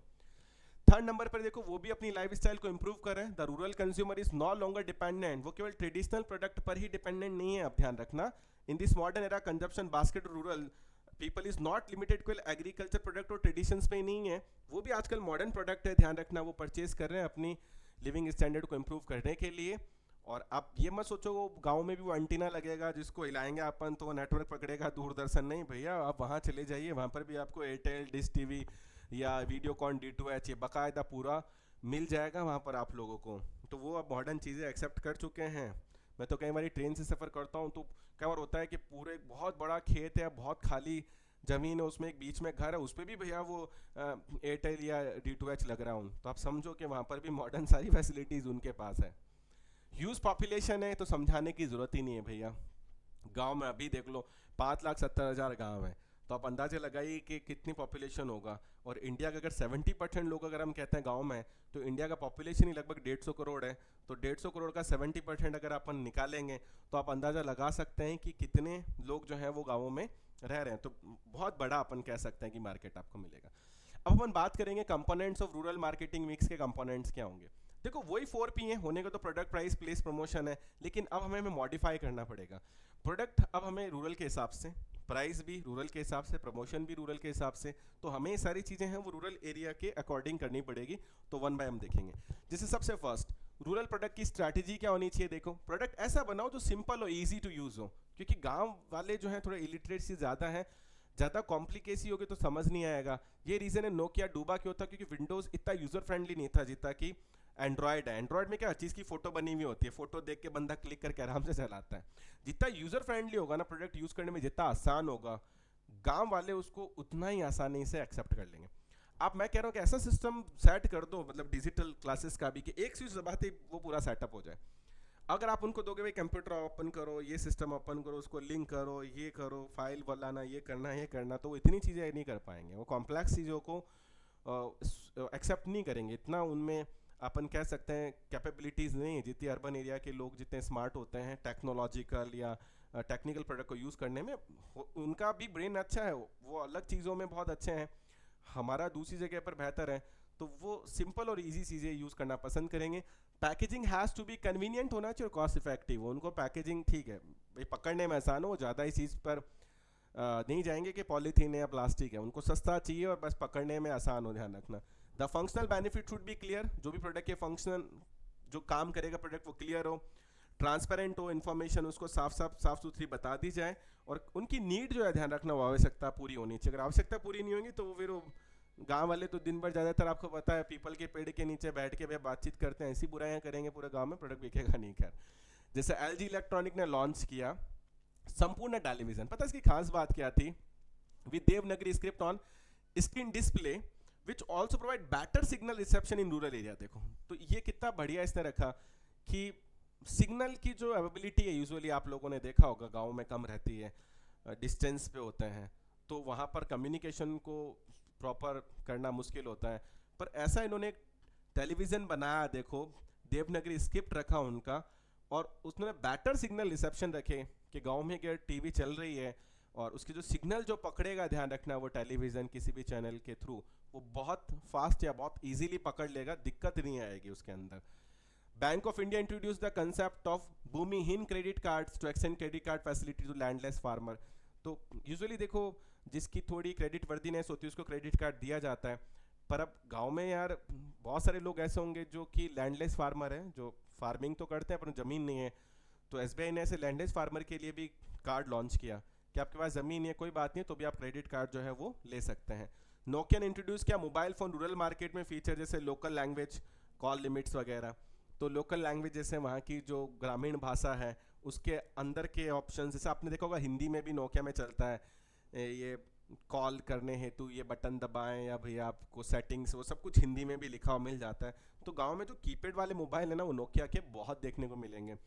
फिर देखो रूरल प्राइसिंग स्ट्रैटेजी की अगर बात की जाए, as the rural consumer are more price sensitive होता है, तो प्राइस जो है उनके एक्सपेक्टेशन के हिसाब होना चाहिए। मैनी कंपनीज जो है वो अपने प्रोडक्ट का प्राइस है वो रूरल कस्टमर की वैबिलिटी के हिसाब से रखेंगे to make the product affordable. तो वैल्यू इंजीनियरिंग कॉन्सेप्ट जो है वो फॉलो किया जाता है, यानी वहाँ पर प्रोडक्ट जो उसकी आप क्वांटिटी थोड़ा छोटा कर दो ताकि उस प्रोडक्ट को सस्ता बेचा जा सके। समझ रहे हैं आप बात को? जैसा मान लो यार कोई अगर मान लो कोई 100 ग्राम का सोप है वो 40 रुपए का है, अगर तो आप कोशिश करो 100 ग्राम की जगह में 25-30 ग्राम का सोप निकाल दो और उसकी प्राइसिंग जो है वो 10-15 रुपए के आसपास आ जाए, तो वो कंज्यूमर परचेज कर लेगा। आप समझ के देखो, एक मजदूर पूरा दिन अगर गांव में काम करता है और उसको वहाँ पर 300 रुपये मजदूरी मिलती है। अब यार एक शैम्पू है मान लो क्लिनिक प्लस, अपन थोड़ा सस्ते वाले की बात करते हैं क्लिनिक प्लस, अब वो शैम्पू ही मान लो एक सैसे जो है अगर वो 300 रुपये का मतलब एक पूरी बॉटल आ रही है, तो वो अपनी पूरी दिन की मजदूरी नहीं खर्च कर सकता है इस पर। वो हाँ 1 रुपये का पाउच ले लेगा। क्या ले लेगा? 1 रुपये का पाउच ले लेगा। आपने देखा होगा गाँव में हर चीज़ बहुत छोटी या पाउच में मिल जाती है। आप नहाने के बाद तेल लगाना चाहते हो तो उसका भी पाउच आता है। आप फेयर एंड लवली या कोई क्रीम लगाना चाहते हो, आपने देखा होगा उसके वो 5-5 रुपए के पाउच आते हैं। आप लोगों ने शैम्पू के सैसे तो देखे होंगे, गुटखा तंबाकू वगैरह सब है उनके पाउचेज आते हैं, ड्राई फ्रूट का पाउच, मसाले का पाउच, मतलब हर चीज़, वो जिंजर गार्लिक वैसे से पाउच फॉर्मूला चला ही क्यों? क्योंकि गांव के लोग हैं भैया, वो चाहते हैं सस्ते से सस्ता जो उनको यूज़ करने के लिए प्रोडक्ट मिल जाए, एक साथ वो बहुत ज़्यादा पैसा जो स्पेंड नहीं करेंगे। देखो एग्जाम्पल दें, गोदरेज ने देखो इंट्रोड्यूस किया Cinthol fair and glow and products, कितने में? 50 ग्राम पैक, प्राइस एट 4 से 5 रुपए, particularly for market UP MP और बिहार के लिए। तो आप समझो फेयर एंड ग्लो प्रोडक्ट्स हैं, जैसे मैंने बोला ना वो क्रीम आती है जो फेयर एंड लवली नाम से था, फेयर एंड ग्लो कर दिया, तो वो 4-5 रुपए का पाउच रखा ताकि वहाँ पर वो प्रोडक्ट जो है आसानी से बिक सके। लक्स ने भी देखो toilet soap is made available 25 gram pack जो उन्होंने रूरल एरिया के लिए निकाला, 25 ग्राम का ताकि वो सस्ता हो। टाटा टी ने इंट्रोड्यूस किया न्यू ब्रांड अंगनी, सोलेन प्राइस 31.5 रुपये में, ₹13 रुपीज़ देखो 6.50 रेस्पेक्टिवली, 250 100 और जो 50 ग्राम के पैक उन्होंने निकाले। तो छोटे से छोटे मतलब आपको अब समझ रहे हो 5-10 रुपए के पैकेट्स भी इन्होंने निकाले। रूरल प्लेस स्ट्रैटेजी की देखो अगर हम बात करते हैं, तो मेक द प्रोडक्ट अवेलेबल। अब चाहते हो कि यार कस्टमर के को प्रोडक्ट अगर बेचना है तो customer door step direct contact with local vendors and retailer has to be establish. तो जो गांव में जो भी लोकल वेंडर्स हैं जो वहाँ अपना प्रोडक्ट बेचते हैं, जो रिटेलर हैं, उनसे हमें डायरेक्ट कॉन्टैक्ट करना पड़ेगा, क्योंकि वो जो प्रचून की दुकानें चलती हैं वहाँ पर जो रिटेलर शॉप्स हैं वहीं से प्रोडक्ट परचेज करेगा। तो establishing a good distribution channel, cooperative societies जो होती हैं, पब्लिक डिस्ट्रीब्यूशन सिस्टम पीडीएस है, या जो फीडर मार्केट है ध्यान रखना वहाँ का, या फिर वीकली जो वहाँ पर मेले वगैरह रखते हैं ध्यान रखना, उनको यूटिलाइज करने पर फोकस किया जाता है, क्योंकि गांव में ज़्यादातर यही चलती हैं। या तो और गांव में क्या है, लोग किराने वाले के साथ अच्छे रिलेशन होते हैं, वो जो प्रेफर करता है सजेस्ट करता है वही लोग यूज़ करते हैं। तो आप कोशिश करो किराने वाले से अच्छे अंडरस्टैंड, उसको मार्जिन से दो, उसको प्रोडक्ट डिलीवर करवाओ आप लोग। या फिर वो मेले वगैरह जो रखते रहते हैं वहाँ पर आप प्रोडक्ट लेकर जाएँ। जैसे एसबीआई ने भी अपने चीज़ों को, HUL आईटीसी ने मूविंग वैन्स बहुत चलाई थी वहाँ पर, मतलब गाड़ी जाती थी सामान लेकर आईटीसी की, तो मूविंग व्हीकल था और वो जाके खड़ा हो जाता था, और रात को जैसे लाइट वाइट लगा दी, वो घूमते रहते थे मेले में, तो वो सीधा मूविंग वैन से जाके प्रोडक्ट्स होते थे वो परचेज कर लेते थे। और अगर कोई डिमांड है तो वो नोट कर लेते थे भैया कि कल ये माल लेकर आना है। तो इस तरीके की चीज़ें जो हैं वो वहाँ पर जो है वो यूज़ की जाती हैं। वहाँ पर बहुत सारी कोऑपरेटिव सोसाइटीज़ चलती हैं, आपने देखा होगा, सेल्फ हेल्प ग्रुप चलते हैं, आप उनसे डील कर सकते हो, उनके थ्रू भी आप प्रोडक्ट जो है वो बेच सकते हैं। हाँ बिल्कुल, ये रिटेलर पर चलते हैं पूरा, रिटेलर ने जो बोल दिया ना मतलब वही मान के चलते हैं उनको। और रिटेलर वहाँ का रिटेलर सबसे फ्री आदमी और है, वो पूरे गांव वाले आके भैया उससे बातचीत करेंगे, तो वो जो सजेस्ट करता है यूजुअली वो उस प्रोडक्ट को परचेज कर लेते हैं। एग्जाम्पल एक्चुअल ने देखो लिखा है ना, इट्स वैन टू डिलीवर, देखो लोकल वेंडर्स और रिटेलर्स के लिए उसने वैन लगा रखी थी। आईटीसी थ्रू ने जैसे e Choupal uses the internet to communicate and reach rural people, जैसे आईटीसी ने क्या किया वहाँ पर कंप्यूटर सिस्टम इंटरनेट फैसिलिटी दिया ई चौपाल में। वहाँ पर इन्होंने क्या दिया कि किसी भी किसान को अगर जैसे ये प्राइस देखना है किस फसल का क्या चल रहा है क्या नहीं, तो ई चौपाल आ सकता है, वो वहाँ पर कंपनी के प्रोडक्ट्स को भी जो आईटीसी के प्रोडक्ट है उनको ऑर्डर कर सकता है। तो ये सिस्टम भी उन्होंने बहुत अच्छा रखा था वहाँ पर। और कुछ पर्टिकुलर टेरिटरी के बीच में एक ई चौपाल होता था आईटीसी, इसलिए बहुत सक्सेसफुल रहा। आपने देखा होगा आशीर्वाद जो आटा आता है तो वो आईटीसी का है तो आता है। अब आशीर्वाद जो आटा आटा बनता किससे है, देखो गेहूं से। वो गेहूं कहाँ से परचेज करते हैं, गाँव से। तो ई चौपाल के थ्रू इनको बेटर डील मिल जाती है जो किसान वगैरह वहाँ पर आते हैं। जैसे अजंता इंडिया डिस्ट्रीब्यूट प्रोडक्ट, इन्होंने मतलब अजंता ने भी अपने प्रोडक्ट है पान वाला, और केमिस्ट स्टोर पर भी देखो अपने प्रोडक्ट हैं जो बेचना उन्होंने स्टार्ट किए।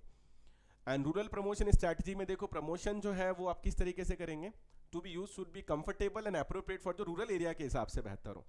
Positive word of mouth through local reference group. Opinion जैसे लीडर है ना, मतलब जो वहाँ के नेता वगैरह हैं, जैसे सरपंच हो गया वहाँ का, या कोई मान लो पार्षद वगैरह है, या कोई बढ़िया टीचर है जिसको लोग फॉलो करते हैं, उनसे प्रोडक्ट एक्सेप्ट करवा दो। वो प्रोडक्ट अगर यूज़ करेंगे ना तो उनको फॉलो करते हैं, उनको लगता है ये बंदा यूज़ कर रहा है ना, गांव वाले सोचते हैं ये बंदा यूज़ कर रहा है तो ये सही होगा, जैसे मास्टर जी यूज़ कर रहे हैं ना अगर, तो सही होगा। ये चीज़ें उनमें बहुत ज़्यादा रहती है। तो ओपिनियन लीडर कौन होते हैं, जो उनको सुझाव देते हैं, जिनसे वो सुझाव लेते हैं। अब मान लो गांव का सरपंच अगर कोई चीज़ यूज़ कर रहा है तो गांव वाले उसको फॉलो करते हैं, तो वो उनको एक्सेप्ट करा दिया प्रोडक्ट ओपिनियन लीडर को, तो प्रोडक्ट ऑटोमेटिकली चल पड़ता है। अदर मेथड में देखो आप वहाँ पर पैम्पलेट्स बंटवा सकते हैं, मोबाइल पब्लिसिटी वैन जो घूमने वाली वैन से जो मैंने बताया आपको वो कर सकते हैं आप। वहाँ पर दीवारों पर पेंटिंग आपको बहुत कॉमन मिल जाएगी, ठीक है ना। ये काफ़ी इफेक्टिव रही है मतलब आज के टाइम में। जिसमें एग्जांपल देखो Asian paint painted houses of some opinion leaders. Asian paint ने क्या किया, गांव के सरपंच का घर पेंट कर दिया, गांव के सरपंच का घर पेंट कर दिया to show that colour doesn't come off, कि देखो इसका कलर ही नहीं उतरता है। तो अब वो देख रहा है भाई गांव वाले लोग, यार 1 साल हो गया, 2 साल हो गया, 3 साल हो गया, 4 साल हो गया, सरपंच जी का घर तो चमक रहा है, अभी तक पेंट बढ़िया है। तो फिर वो सोचते हैं यार सरपंच जी आपने कौन सा पेंट करवाया, 5 साल हो गए। तो वो एशियन पेंट ने इस तरीके के टेक्नोलॉजी मेथड्स भी यूज़ किए हैं। गांव के मुखिया या कोई भी सर्विस में उनकी बात मानेंगे बिल्कुल, उनको लगता है पढ़े लिखे लोग हैं, समझदार हैं, ऊंचे पद के लोग हैं, तो वो समझदार की श्रेणी में आते हैं, पूछकर काम करते हैं। तो जो लोग समझदार लोगों की श्रेणी में जो करते हैं ना, फिर गांव वाले उसको फॉलो करते हैं। तो देखो एशियन पेंट ने बढ़िया काम किया, ओपिनियन लीडर के घर को रंगवा दिया बढ़िया कलर से, और वो चल रहा है अगर कलर, तो गांव वाले उसको फॉलो करते हैं। LIC made use of puppet show to create awareness. अब देखो LIC ने वहाँ पर इंश्योरेंस के प्लान को समझाने के लिए, रूरल एरिया में बेचने के लिए पपेट शोज भी जो हैं, क्योंकि वहाँ पर आपने देखा होगा पपेट शो खूब चलते हैं, वो कठपुतलियों का डांस जो होता है वो काफ़ी फेमस है, वो लोग देखना पसंद करते हैं। तो इस तरह की एक्टिविटीज़ भी ICICI prudential promoted product in hearts या मंडीज जो लगती हैं वहाँ पर उन्होंने अपने प्रोडक्ट्स को डिस्प्ले करना स्टार्ट किया जहाँ लोग आते हैं। तो ये बात हुई 4P की, कि कैसा प्रोडक्ट, कैसा प्राइस, प्लेस और प्रमोशन यूज़ करना चाहिए। कि आपको यहाँ तक बात समझ में आ रही है तो एक बार मुझे मैसेज करके बता दीजिए फटाफट, क्योंकि अब हम देखेंगे इसके अंदर 4A कौन से रूरल मार्केटिंग के थोड़े इंपॉर्टेंट है। ये क्वेश्चन हमें एग्जाम में देखने को मिल सकता है कि 4A जो है वो हमारे रूरल मार्केटिंग के लिए क्या रहेंगे, ठीक है।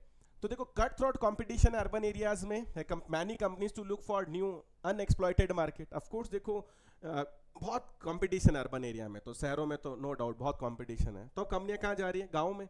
Rural India is emerge as an answer, उनको लग रहा है कि भैया गाँव ही हमारा एक तरीके से हल है जहाँ पर हम जा सकते हैं, सॉल्यूशन है।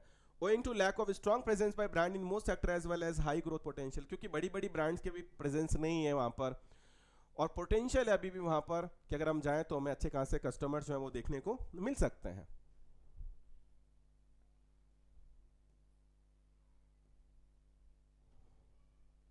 तो अब इसमें देखो जो 4A है उसमें सबसे फर्स्ट है कौन सा हमारा, वो अफोर्डेबिलिटी। हम 4A की बात करें कि रूरल मार्केट के 4A कौन से रहेंगे, तो पहला अफोर्डेबिलिटी। अफोर्डेबिलिटी का मतलब क्या है, देखो आप वो प्रोडक्ट डिलीवर करो जिसकी प्राइस अफोर्डेबल हो, समझ रहे हो ना, जो खरीद सके। गांव के बंदे की इनकम कम है तो एटलीस्ट वो प्राइस रखो ना जो जिस प्राइस प्रोडक्ट को परचेज कर सके। तो consumer rural sectors are value conscious होता है एंड ए लॉट सेवियर, बचत वाला आदमी होता है। अफोर्डेबिलिटी इज क्रिटिकल है, देखो अगर आपको सक्सेसफुल बनाना रूरल मार्केट में प्रोडक्ट को। As nano paradigms emerging in all segment, small stock keeping units, low price product, nano का छोटा यार, आप प्रोडक्ट उसका साइज या क्वांटिटी छोटी कर दो, ऑटोमेटिकली प्राइस उसका कट हो जाएगा, स्मॉल हो जाएगा। All making various segment of product lot more affordable to the customer. जितना अफोर्डेबल होगा, जितना ईजी होगा परचेज करने के लिए गाँव वालों के लिए, उतना ही सक्सेसफुल होगा। अब ऑनलाइन क्लासेस में उत्कर्ष को देखो, वो गांव में बहुत सक्सेसफुल हुआ क्योंकि अब वो बहुत सस्ते प्राइस पर अपने प्रोडक्ट को सेल करते हैं। तो गांव में वो लोगों की अफोर्डेबिलिटी है कि वो गांव के लोग जो हैं वो उन चीज़ों को परचेज कर सकते हैं। तो इसलिए उसके इतने नंबर ऑफ यूजर्स बढ़े, इतना उसको बेनिफिट मिला, क्योंकि उसका प्रोडक्ट जो है, उसकी अफोर्डेबिलिटी लिमिट जो है वो बहुत हद तक है। जैसे operation Bharat, a movement initiated by HUL was to tap the rural market. जैसे HUL है तो उसने भी रूरल मार्केट के लिए ऐसा किया। जैसे च्यवनप्राश हो गया, डाबर आंवला है, ये अफोर्डेबल प्राइस पे रखा है इन्होंने। लो यूनिट्स पैक्स निकाले ताकि कस्टमर इनको परचेज करे। अब छोटे छोटे पैक निकालते हैं तो उनकी प्राइस भी कम होती है, तो वो अफोर्डेबिलिटी लिमिट में आती है कि वहाँ का रूरल कंज्यूमर जो उन प्रोडक्ट को परचेज कर सकता है।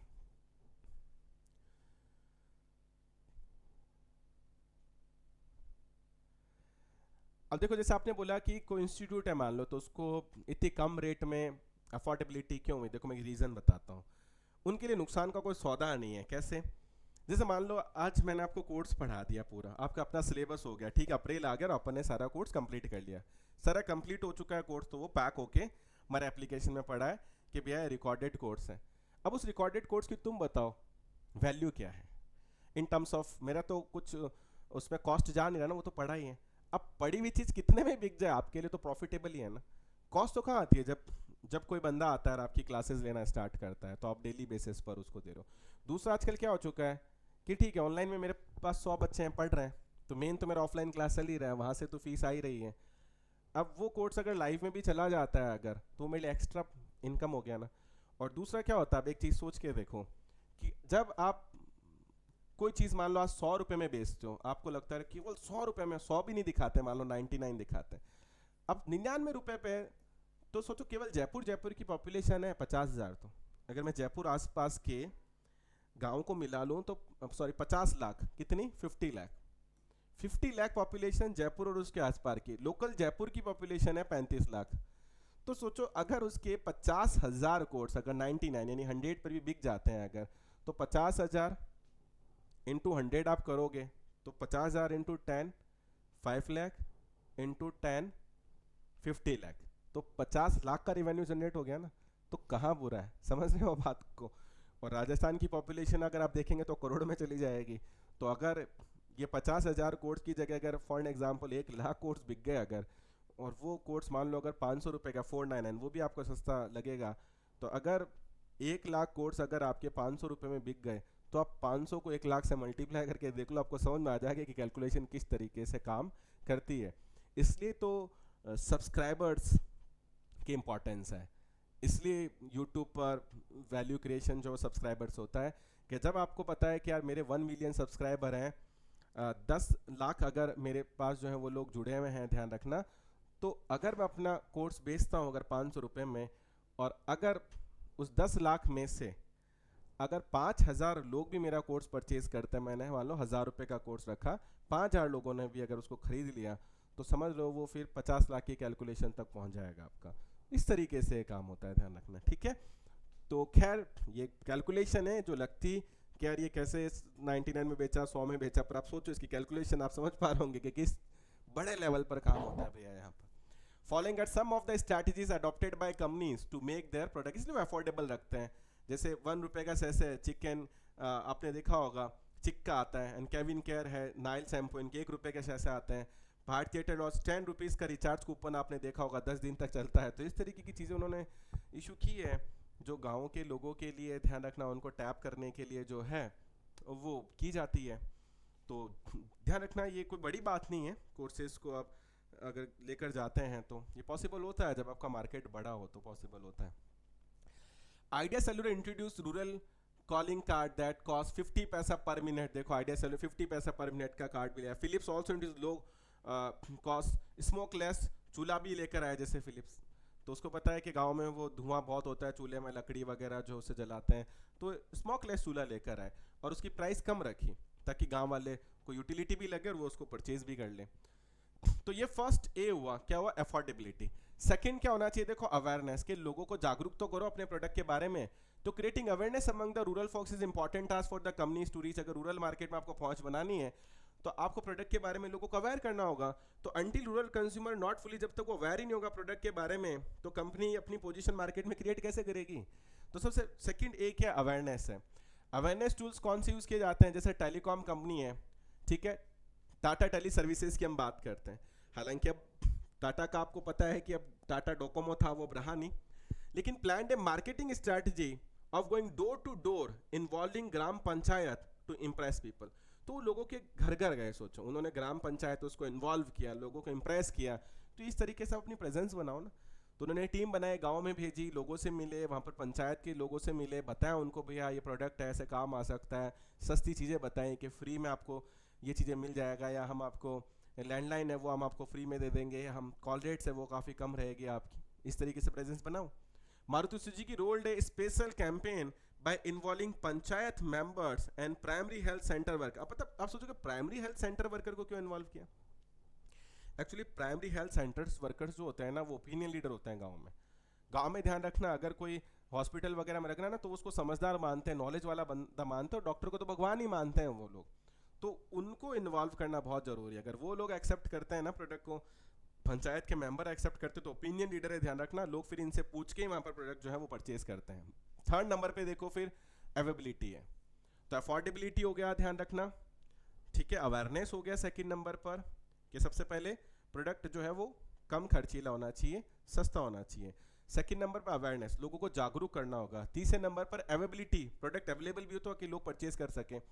जैसे मुझे याद है एक बार सनफीस्ट ने अपना जब पास्ता लॉन्च किया था ना, तो मेरे साथ क्या दिक्कत हुई कि मैं बीकानेर था और सनफीस्ट का पास्ता जब ऐड देखा, तो मैं छोटा ही था खैर, तो मेरे को लगा अरे यार पास्ता घर पे भी बना सकते हैं क्या। पास्ता बहुत बड़ी चीज़ थी भाई उस समय।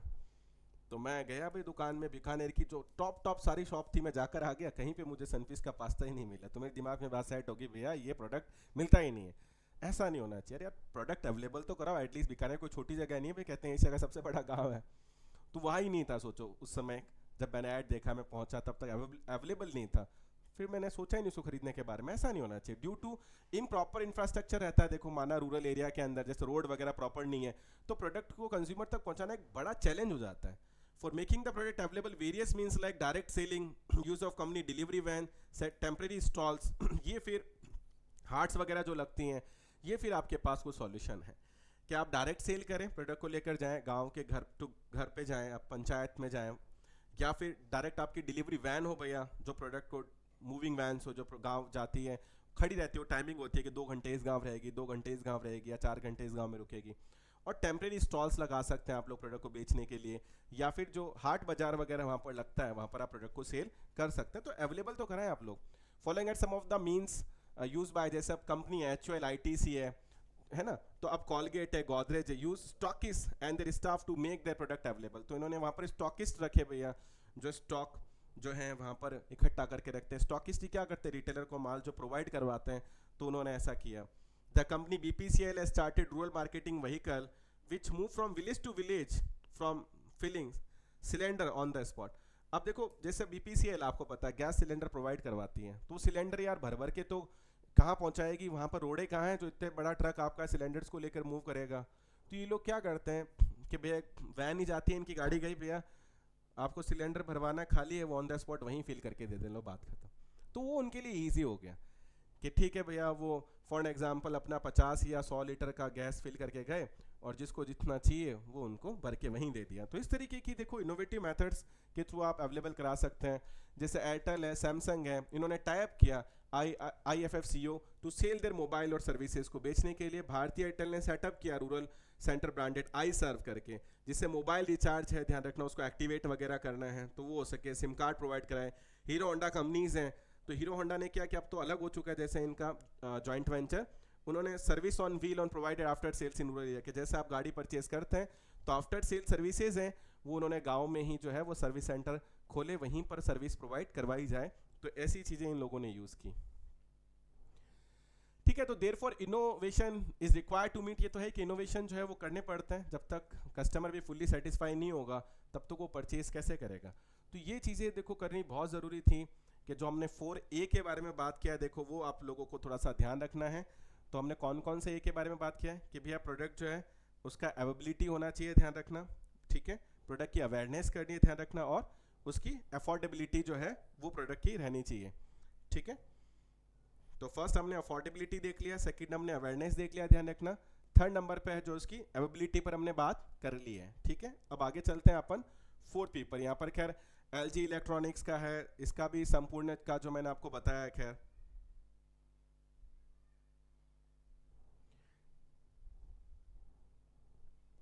ठीक है। तो यहाँ पर एक जो स्लाइड है खैर वो मिसिंग है, मैं एक बार चेक करता हूँ, शायद यहाँ पर कंटेंट में थोड़ा बहुत जो इशू है वो आया है, ठीक है, मिसिंग हुआ है इसके अंदर।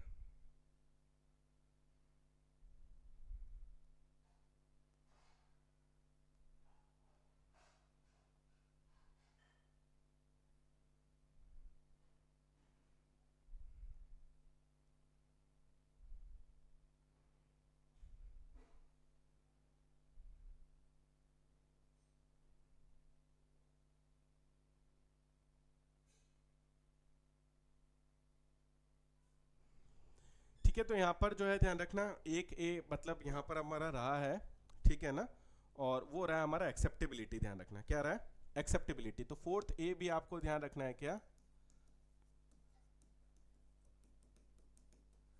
एक्सेप्टेबिलिटी रहा है, जिसको हम क्या बोलेंगे, स्वीकार्यता, कि भैया प्रोडक्ट एक्सेप्टेबल तो हो। जो कंज्यूमर है ना, ध्यान रखना, रूरल का, तो एक्सेप्ट नहीं करेगा तो सारी चीज़ें फेल है। लेकिन प्रोडक्ट एक्सेप्ट कब किया जाएगा, ध्यान रखना, जो according to the need of rural consumer हो, ध्यान रखना। आपको प्रोडक्ट बनाना कैसा है, according to the need of consumer. जैसे उनको रिजल्ट चाहिए, प्रोडक्ट अगर ले रहे हैं तो वो उनकी आवश्यकताओं को पूरा करें। जैसे कि फॉर एग्जांपल, ठीक है, आज जैसे आजकल अर्बन एरिया में स्पेस की दिक्कत आती है, लोग फ्लैट में रहते हैं, तो हम सारी चीज़ें कॉम्पैक्ट परचेज करते हैं, पर गांव में तो बड़ी बड़ी ज़मीनें हैं भैया, बड़े बड़े घर हैं, तो उनके लिए मैटर ये नहीं करता है कि आप स्पेस सेविंग चीज़ें दें, उनका फिर पर्पज सॉल्व होना चाहिए। अगर आप कूलर दे रहे हो अगर वहाँ, तो उसकी कूलिंग आनी चाहिए, फिर वो साइज़ मैटर नहीं करेगा कितना कॉम्पैक्ट है कितना बड़ा है। अगर टीवी है फॉर एग्जांपल, तो उसका विजिबिलिटी साउंड अच्छा होना चाहिए, ये मैटर नहीं करेगा वो कितनी ज़्यादा स्लिम है, ध्यान रखना है कितना एरिया ले रही है, क्योंकि उनके लिए स्पेस की प्रॉब्लम नहीं है। तो एक ये भी है ध्यान रखना कि उनकी नीड क्या है, उनकी रिक्वायरमेंट क्या है, जब तक वो पूरा नहीं होगा, ध्यान रखना, तब तक उनमें एक्सेप्टेबिलिटी है वो देखने को नहीं मिलेगी। तो फोर्थ नंबर पर आपको एक्सेप्टेबिलिटी का ध्यान रखना बहुत ज़रूरी है। तो खैर वो आप इस तरीके की इनोवेशंस करें कि वो फुल्ली सेटिस्फाई हो। कंपनी डिज़ाइन करे प्रोडक्ट को रूरल मार्केट के दिमाग को ध्यान में रखे कि वहाँ का जो कंज्यूमर उपभोक्ता है, ध्यान रखना वो क्या चाहेगा। जैसे LG इलेक्ट्रॉनिक है, हैज़ डेवलप एक कस्टमाइज टीवी नेम संपूर्ण फॉर रूरल एरियाज, जो मैंने अभी आपको बताया था कि बहुत अच्छा जो कह सकते हैं कि उसकी कनेक्टिविटी था। अगर उसका एंटीना की अगर बात की जाए, सिस्टम उन्होंने इस तरीके से किया कि चैनल को जो पकड़े वो बहुत अच्छे से। Companies like Nestle, Glaxo Smith line also have launched product for rural areas. Maggi Masala Magic is taste of enhancer in a single use sachet prices ₹2 each to be provided at low cost to the rural consumer. और देखो Maggi की अगर बात की जाए, Nestle जैसी बड़ी company आपको पता है जो मैगी बनाता है, तो मैगी मसाला मैजिक से भी इन्होंने क्या किया, टेस्ट इन्हेंसर। आपको पता है मैगी मसाले का एक पाउच आता है, और वो पाउच एक सिंगल ₹2 का मिल जाता है, तो वो आप टेस्ट इन्हेंसर के लिए यूज़ कर सकते हो। तो देखो आप कंपनी किस तरीके के प्रोडक्ट जो वहाँ पर बना रही है। तो ये 4A हैं जो आप लोगों को ध्यान रखना ज़रूरी है कि जो प्रोडक्ट है ध्यान रखना वो अफोर्डेबल होना चाहिए। प्रोडक्ट जो है ध्यान रखना उसके लिए आप अवेयरनेस जो है वो क्रिएट करें, प्रोडक्ट को अवेलेबल कराएं, ध्यान रखना, और एक्सेप्टेबिलिटी है। तो 4A जो है वो हमें रूरल मार्केटिंग के ध्यान रखने हैं। क्या आपको यहाँ तक बात समझ में आ रही है?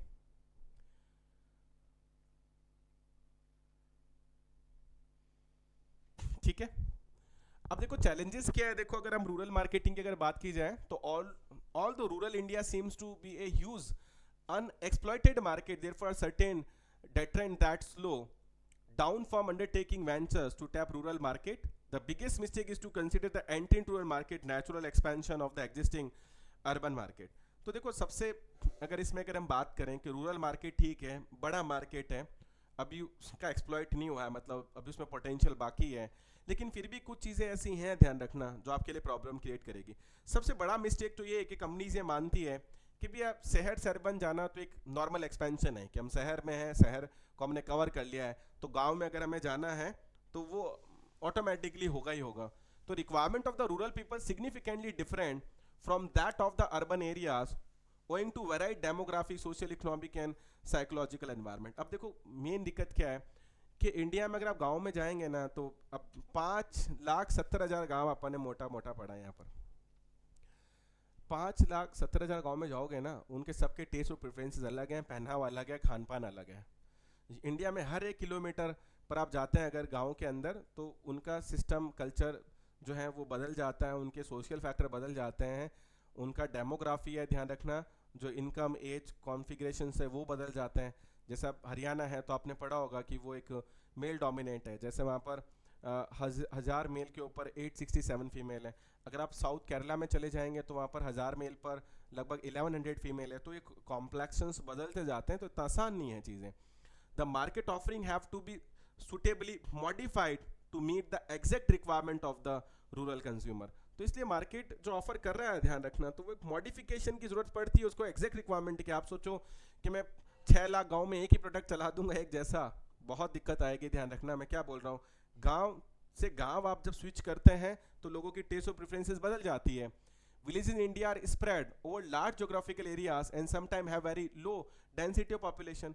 अब कई जगह पर कोई गांव है ना, वो बहुत बड़ा फैला हुआ है जोग्राफिकली, पर पॉपुलेशन वहाँ पर बहुत कम है।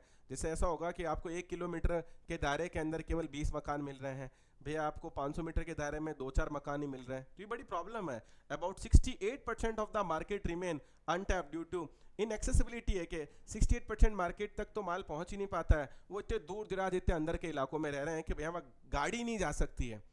अब क्या मोटरसाइकिल पे सामान थोड़ी डिलीवर करोगे आप लोग, यार कोई टीवी है तो वो मोटरसाइकिल पे थोड़ी जाएगी। तो वो इतना बड़े ही आप समझ सकते हैं पेचीदा लोकेशंस पर हैं, बहुत ज़्यादा अंदर तक है गाँव में जहाँ रोड ही नहीं है।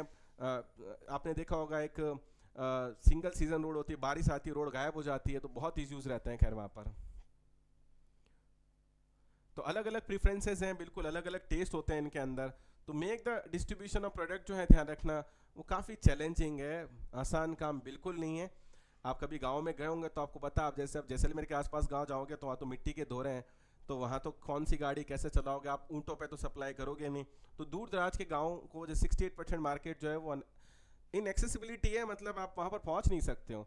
Added to this is to the wide prevalence of fake brands which flourish mainly due to illiteracy. अब क्या है देखो, जैसे अब फॉर एग्जांपल हम बात करते हैं कि एक ब्रांड है, ठीक है, रिबॉक। अब वहाँ पर क्या करेंगे, कोई कंपनी आएगी, वो इसकी स्पेलिंग चेंज कर देगी, रिबॉक को क्या कर देगी, रिबुक कर देगी बस। अब इलिटरेट पर्सन है उसके लिए तो दोनों सेम ही है, रिबॉक रिबुक, वो इतना सोचता ही नहीं स्पेलिंग। तो फ्लरिश कौन सी ब्रांड हो रही है, ध्यान रखना, फेक ब्रांड्स।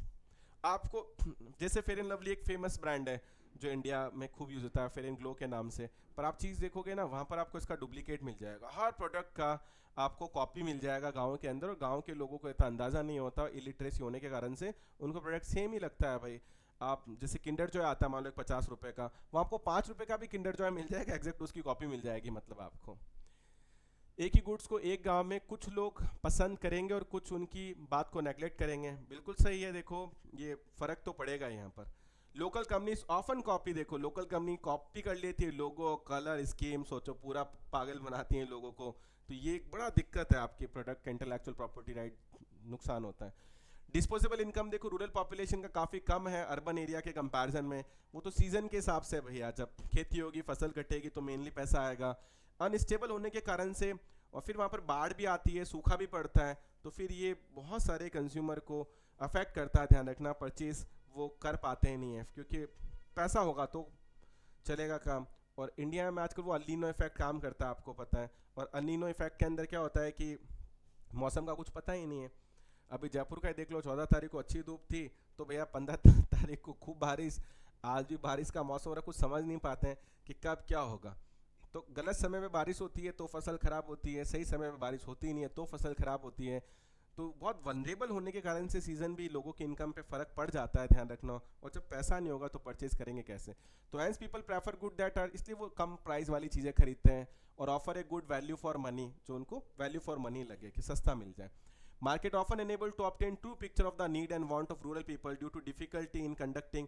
और फिर वहाँ पर रिसर्च भी इतनी आसान नहीं है, वहाँ के लोग शर्मीले होते हैं, ज़्यादा बात करते ही नहीं है। आप किसी फीमेल से हस्बैंड का नाम भी पूछ लेंगे तो वो नहीं बताएगी, वो बोलेगी कि भाई मैं अपने पति को नाम मार मुँह से कौन लूँ। तो वो मारवाड़ी में बोलेगी भाई मैं तो अपने पति का नाम अपने मुंह से नहीं लूँगी, तो पूछना पड़ेगा अरे भाई कुछ तो बताओ। तो वो बोलेगी भैया भगवान कृष्ण ने एक पर्वत उठाया था ना, क्या गोवर्धन पर्वत, क्या हाँ वही उनका नाम है। तो वो आपको हिंट देगी अपने पति के नाम का। अब आपका आईक्यू लेवल पे होना चाहिए। कुछ ज़्यादा उल्टा सीधा पूछ लिया तो भैया वो सोचेंगे तुम क्या करना आए हो। तो बहुत दिक्कत है वहाँ, रिसर्च करना भी आसान काम नहीं है, फैक्ट से डेटा लेना भी आसान काम नहीं है, रिसर्च भी इनकम्प्लीट है। तो खैर या अनस्टेबल होने के कारण से वहाँ पर काम करने में आपको दिक्कत आती है। Wide geographical spread and vast variation in language increase the time and cost involve. तो इतना फैला हुआ है देखो मार्केट की, भाषाएं बदल जाती हैं, समझ लो ना, तो फिर इस आपका टाइम और कॉस्ट बदल जाता है। अब यार अब जयपुर में है जैसे 6 वर्ड यूज़ ज़्यादा करते हैं। अब कई बार मैंने सिंधी लोगों को भी जयपुर में देखा, वो अपनी कुछ अलग लैंग्वेज भी बोलते हैं। आप बीकानेर जाएंगे तो अलग, जैसे वो हर जगह सी वर्ड यूज़ करेंगे। जोधपुर जाते तो ही वर्ड यूज़ करते हैं। अब सी इंग्लिश का नहीं बोल रहा हूँ, जैसे बीकानेर बोलते हैं सी बहुत पड़ रहा है, सी बहुत पड़ रहा है, सी मतलब ठंड, ठंड बहुत पड़। आप जोधपुर चले जाएंगे तो ही पड़े हैं, ही पड़े हैं, ही मतलब ठंड। तो एक जगह ही पड़े एक जगह सी पड़े, तो आप समझ जाओ कि कितना मुश्किल है। वो सी क्या है ही क्या है। बीकानेर कड़े जासी तो सी वर्ड का ज़्यादा यूज़ करते हैं। तो अलग अलग भाषाएं हैं, अलग अलग चीज़ें हैं, तो आसान नहीं है। कई लोगों को तो कुछ समझ में नहीं आएगा। इनिशियली मेरी वाइफ को ही समझ में नहीं आती थी मेरी मम्मी क्या बोल रही है। जब वो बीकानेर गई है, वो बात होती थी तो वो समझ नहीं पाती थी मेरी मम्मी ने क्या इंस्ट्रक्शन दिए हैं, उसको क्या बोला है, वो मुझसे पूछती थी। तो सोचो कि दो एक ही घर में रहने वाले दो लोग अपनी बात नहीं समझ पा रहे हैं, कोई रिसर्च टीम तो गांव में क्या समझेगी। खैर, तो आपको काफ़ी हंसी आ रही है, इशारों इशारों में बताएगी, बिल्कुल सही बात है। उल्टा सीधा पूछ लिया तो वो मारेगी। और एडवर्टीजमेंट और other forms of communication also have to be modified. मतलब एडवर्टीजमेंट है या जो भी तरीका आप यूज़ करो, रूरल एरिया में उनको मॉडिफाई करना पड़ेगा। For example, it has been observe that people respond positively to bold font and bright colour. जैसे गांव में क्या बड़े बड़े अक्षर हो, बोल्ड फॉन्ट में हो, रंग बिरंगे कलर हो, अगर रेड ग्रीन येलो ऐसे चमकीले तड़क भड़क, तो वो दूर से उनको दिख जाए, इसलिए वो वॉल पेंटिंग करवाई जाती है वहाँ पर। चीज़ें जो हैं वो बड़ी पिक्चर्स लगाई जाती है बड़े बड़े शब्दों में कलरफुल, तो वो उनको ज़्यादा अट्रैक्ट करता है गांव के लोगों को। तो वो करना पड़ता है आप लोगों को। हाँ मारवाड़ी तो मेरे को आती है, बीकानेर वालों को मारवाड़ी नहीं आएगी तो किसको आएगी। क्या तो मैं बहुत पकड़ लेता हूँ। खैर, अब तो जयपुर हैं, तो जयपुर में मैं 2010 में आया और उससे पहले मैं बाहर ही रहा था, कोटा वोटा पढ़ने चला गया जोधपुर। तो लगभग मुझको ये 20 साल हो गए बीकानेर छोड़े हुए, इसलिए थोड़ा लोकल लैंग्वेज मेरा कम यूज़ होता है अब। लेकिन जब बीकानेर जाते हैं तो मम्मी और तो फिर भी लोग, बीकानेर पूरा मारवाड़ी पे चलता है, वो मारवाड़ी भाषा बोलते हैं, तो मुझको भी वही देना पड़ता है। मैं उनसे फॉर्मल बात तो नहीं कर सकता। मम्मी कहीं बना रहा होता है, कहीं बनाए हो आज बताओ मैंने, तो वही चलता है वहाँ पर। तो भाई आएगा तू कटे जावे यार, कटे जा रही हो, तो वैसे मैं ऐसे थोड़ी बोलूँगा आप कहाँ जा रहे हो, तो वो तो बहुत फॉर्मल हो जाएगा। भाइयों का तो रिलेशन कैसे चलता है, अरे कट जा रही है यार। और जोधपुर में जाएंगे तो वहाँ पर वो अलग टच आएगा, तो वो चलता है। खैर, अपन तो मारवाड़ी लोग हैं तो अपनी तो खैर है ये भाषा। तो खैर ये ग्रीन मार्केटिंग, सॉरी ये अपना रूरल मार्केटिंग है। या अपन अच्छा कॉम्प्रहेंसिव कवर कर लिया है, 4P भी देख लिया हमने, 4A भी देख लिया है, क्या एडवांटेज डिसएडवांटेज है, कॉन्सेप्ट है, क्या करेक्टर है। लेकिन अभी हमारा इसका पार्ट 3 और करना बाकी है, जिसकी क्लास भी मैं आज ही ले लूँगा ताकि इसको कंप्लीट कर दें। पर आप समझ रहे हैं इसमें बहुत सारे सब टॉपिक्स हैं। डायरेक्ट हो गया, रूरल हो गया, कल हमने सोशल पढ़ा, समझ रहे हैं, डिजिटल पढ़ा, ऑनलाइन पढ़ा, ग्रीन पढ़ा, तो बहुत सारे सब टॉपिक। अभी अपन CRM पढ़ेंगे, कस्टमर रिलेशनशिप मार्केटिंग, वो भी अच्छा क्वेश्चन देता है। तो रिसेंट ट्रेंड्स में ये सारी चीज़ें तो खैर हमें पढ़नी है। और बाकी अदर तो मार्केटिंग ख़त्म ही नहीं होती, आपको पता है। फिर वो मेगा मार्केटिंग है, मेटा मार्केटिंग है, होलिस्टिक मार्केटिंग है, तो गोरिल्ला मार्केटिंग है, पता नहीं कौन कौन सी। कम से कम आप देख लो मार्केटिंग के 120 टाइप की लिस्ट तो मेरे पास पड़ी है। एनलाइटेड मार्केटिंग, इंटरेक्टिव मार्केटिंग, 120 टाइप, तो वो तो डिस्कस करते ही रह सकते हैं। क्या तो रिसेंट ट्रेंड में हम इसको कॉम्प्रहेंसिव कवर कर रहे हैं, इसलिए कवर कर रहे हैं क्योंकि ये क्वेश्चन कहीं से भी दे सकता है, ध्यान रखना। और एक बार थर्ड उसका और पार्ट हो जाएगा ना, तो फिर हम लोग एक बार इसके क्वेश्चंस और डिस्कस कर लेंगे, ठीक है। तो आई होप आपको सेशन समझ में आया होगा, ठीक है। हाँ भाई, खाना बनाइए। मेरी भी डॉटर अभी आके गई है, मुझको यूँ इशारे कर रही थी उसे बता मैं क्लास ले रहा हूँ ना, तो बोलना नहीं, उनको मना कर रखा है। आके मुझसे यूँ कर रही है वो छोटी वाली डॉटर, तो कह रही मुझे भूख लग रही है, क्योंकि मेरी वाइफ के भी स्कूल, तो अब देखता हूँ उसके लिए जाके खाने वाने का कुछ इंतजाम करते हैं। खैर खुद भी खाते हैं। तो मिलते हैं नेक्स्ट क्लास में, धन्यवाद, थैंक यू।